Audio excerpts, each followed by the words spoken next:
पहला दिन जिसमें मुश्किलात शुरू हो जाती हैं वो है 11 अप्रैल 2024।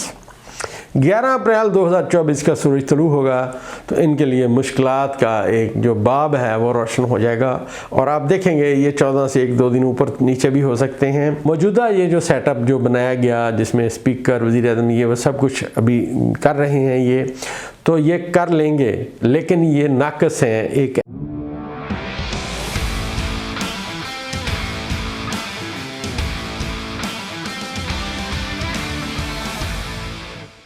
बिस्मिल्लाहिर्रहमानिर्रहीम। दोस्तों आप देख रहे हैं मेरा यूट्यूब और Facebook channel doctor Umar Farooq astrology. दोस्तों पिछली वीडियो में मैंने आपसे अर्ज़ किया था कि ये जो असम्बली बनी ये कमर दर अकरब में असम्बली मार्ज़ वजूद में आई। अब हमने इससे आगे की बातें जो ज़ायचे पे काम किया उनके ऊपर हम जो बात करेंगे इस असम्बली के बारे में, इसके जो आगे लोग आ रहे हैं, जो कैबिनेट बन रही है, जो वज़ीर-ए-आज़म बनेंगे, जो स्पीकर बन चुके हैं, अब हम क्या समझते हैं ज़ायचा किधर है और किधर जाएगा और ख़ान साहब का ज़ायचा किधर है किधर जाएगा। क्योंकि दोस्तों हमारा ये जो है ना पूरा बात करने का मैंने अर्ज़ किया कि मकसद होता है कि एस्ट्रोलॉजी क्या कहती है, इल्म नजूम क्या कहते हैं। ये जो ज़मीन है दोस्तों मैं बताता चलूँ कि ये ज़मीन आसमान के सामने 3 मिनट और 49 पॉइंट समथिंग सेकंड है जिनमें ये एक दर्जा तय कर जाती है और इसी के ऊपर तमाम दुनिया में तब्दीलियाँ आ रही हैं। जहां आज इस वक्त सितारे हैं यहाँ दोबारा कभी भी नहीं आने, ये अलजबरा है और ये ज़मीन का यही मतलब नापने का तरीका है ज़मीन को आसमान के सामने, और इसी से सब चीज़ें तब्दील होती हैं, मौसम तब्दील होते हैं। आप देखिए एक वक्त में बड़े बड़े दरिया थे, आज वो दरिया छोटे हो गए, आबादियाँ थोड़ी थी, आबादियाँ ज़्यादा हो गई, जो लहलहाते खेत थे वहाँ पे बहुत बड़ी बड़ी बिल्डिंगें बन गई। यही दोस्तों एस्ट्रोलॉजी बयान करती है। हम भी कुछ माजी की डेटा कलेक्शन, कुछ हाल की हम करके उसको पढ़ने की कोशिश करते हैं। दोस्तों जैसा मैंने आपसे अर्ज़ किया था कि इस असेंबली ने एक बेइंतहा नहस वक्त में कमर दर अकरब में अपना हल्फ उठाया और मैंने अर्ज़ किया था इसके नतीजे में जो ये सारी चीज़ें आएंगी ये नापायदार होंगी। अब मैंने आज कुछ वक्त लगा के इसके ऊपर कुछ और काम किया। अब मैं आपको बताना चाहता हूँ कि हमारी एस्ट्रोलॉजी का अंदाज़ा हमारा क्या है।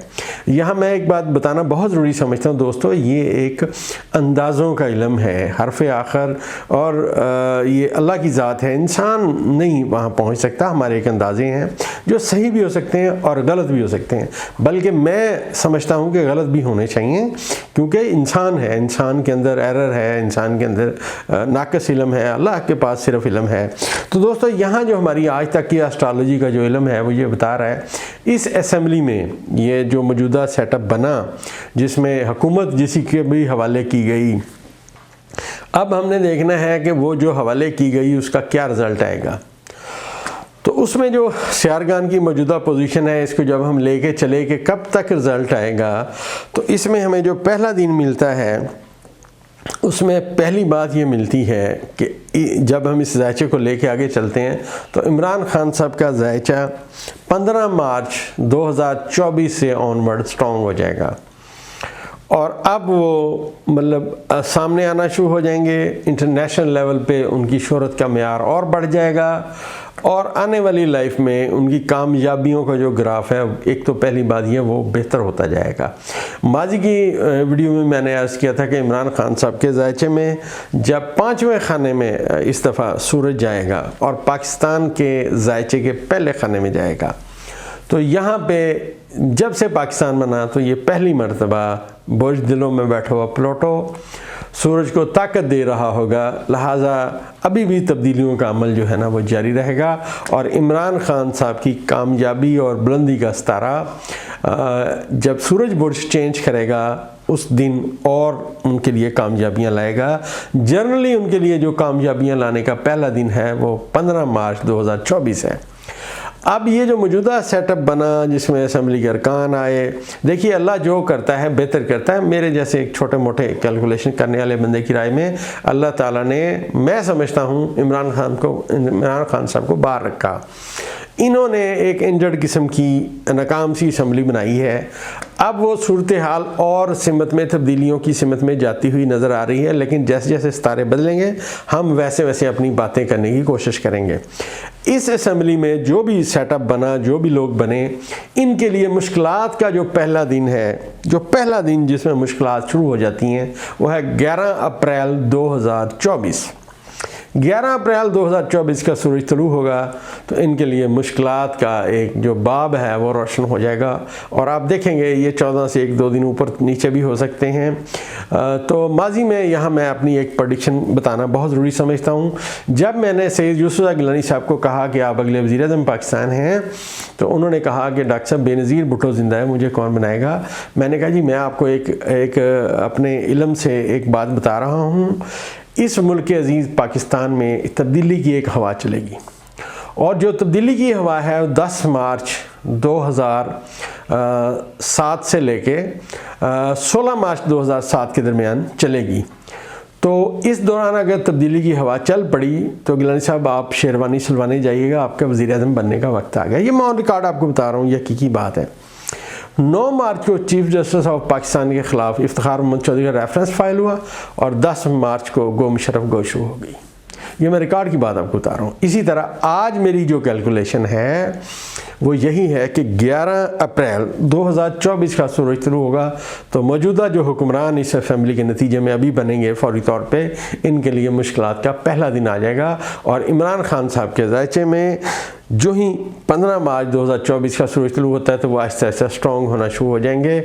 फिर उनको कोई दुनिया की कोई ताकत नहीं रोक सकती उनकी कामयाबी में। उनकी कामयाबी नौशा दीवार है, जो मैं पहले भी अर्ज़ करता रहा हूँ। जैसे मैंने उनको सज़ाएँ सुनाई इन्होंने, तो मैंने कहा था ये सज़ाएँ कोई माना नहीं रखते, ये सज़ाएँ बिल्कुल कालादम करार दे दी जाएंगी। और अभी आप देख रहे हैं कि अपीलें जो एक्सेप्ट हो गई हैं और बातें उस तरफ जाना शुरू हो गई हैं।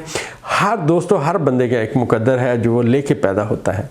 तो खान साहब का जो ज़ायचे पैदाइश है, मैं फिर दोबारा बार बार जो बात करता हूँ अब फिर करूँगा कि खान साहब के ज़ायचे में कोई मद्दे मुकाबल नहीं है। दूर दूर तक मैंने इतना स्ट्रॉन्ग ज़ायचा नहीं देखा। इससे आगे मैं यहाँ बहुत ज़रूरी समझता हूँ चौधरी परवेज़ इलाही साहब का ज़ायचा बयान करना। गो कि अभी देखने में वो अंदर हैं और सूरत हाल बड़ी और है, लेकिन उनके ज़ायचे में भी जो ही मैं समझता हूँ 15 मार्च का सूरज तुलू होगा, उनका ज़ायचा भी बेहतरी की सिमत में डे बाय डे आना शुरू हो जाएगा। और जो ही उनके ज़ायचे के जो पढ़ने का कायदा है, सूरज जो ही अपने शर्फी बुर्ज में दाखिल होगा तो चौधरी परवेज़ इलाही साहब भी स्ट्रॉन्ग होना शुरू हो जाएंगे। और आप देखेंगे आने वाले वक्त में वो अपना सियासी जो है कैरियर उसमें अरूज देखेंगे। बाकी दोस्तों, ये डेटा कलेक्शन है, कोई गैप का इल्म नहीं है। जो हमें छोटा मोटा अंदाज़ा है वो हम बयान करने की कोशिश करते हैं, और यही इस इल्म की इंतहा है जिसमें हम पढ़ते हैं, डेटा कलेक्शन करते हैं। तो मौजूदा ये जो सेटअप जो बनाया गया, जिसमें स्पीकर, वज़ीर-ए-आज़म, ये वो सब कुछ अभी कर रहे हैं, ये तो ये कर लेंगे, लेकिन ये नाकस हैं। एक ऐसी समझे कि शाख के ऊपर ये आशियाना बना रहे हैं जो नापायद है, जिसके ऊपर ये आशियाना चलना नहीं है।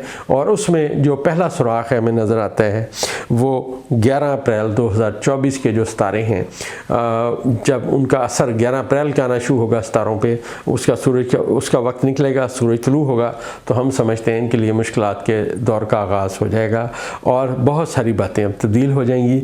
जैसे जैसे अब सितारे आगे आएंगे हम इंशाल्लाह कोशिश करेंगे उन सितारों को पढ़ के जो ही हमें कोई काबिल ज़िक्र बात मिलेगी तो हम ज़रूर वीडियो लगाएंगे। हमारे दोस्तों ने बहुत, उनका सबका ममनून हूँ, बेइंतहा मशकूर हूँ जो फ़ोन करते हैं, मैसेजेस करते हैं और हमसे थोड़ा बहुत अपने बारे में जानने की कोशिश करते हैं। दोस्तों, ये एक इल्म है, इससे ज़रूर रहनुमाई हासिल करें। उसकी बड़ी वजह यह है कि अगर इंसान को सिर्फ़ अपनी नाकामियाँ पता लगने लग जाएं कि यार मैं इस तरफ जाऊँ, मैं नाकाम हो जाऊँगा, तो मेरे ख़्याल में अगर किसी नाकामियाँ कम हो जाएं तो कामयाबियों का तनासब ज़्यादा हो जाता है। और हर बंदे का एक अपना सॉफ्टवेयर है, उसका अपना मुकद्दर है। एक मैं और बात यहाँ बताना बहुत ज़रूरी समझता हूँ दोस्तों, इल्म नजूम में हर जगह से हर बंदे का एक माजी होता है एक उसका हाल होता है, एक उसका मुस्तकबिल होता है। जब भी हमसे वो कोई सवाल करता है तो हम उसको माजी, हाल और मुस्तकबिल के हवाले से उसके सितारों को देखते हुए बयान करने की कोशिश करते हैं। तो दोस्तों ये एक इल्म है। आप दोस्तों का बहुत बहुत शुक्रिया। आप वीडियो देखते हैं, कमेंट्स भी करते हैं और दुआएँ देते हैं ख़ासकर। तो दुआ से तो बढ़ के कोई चीज़ नहीं है। आप दोस्तों की बड़ी ज़बरदस्त दुआएँ हैं।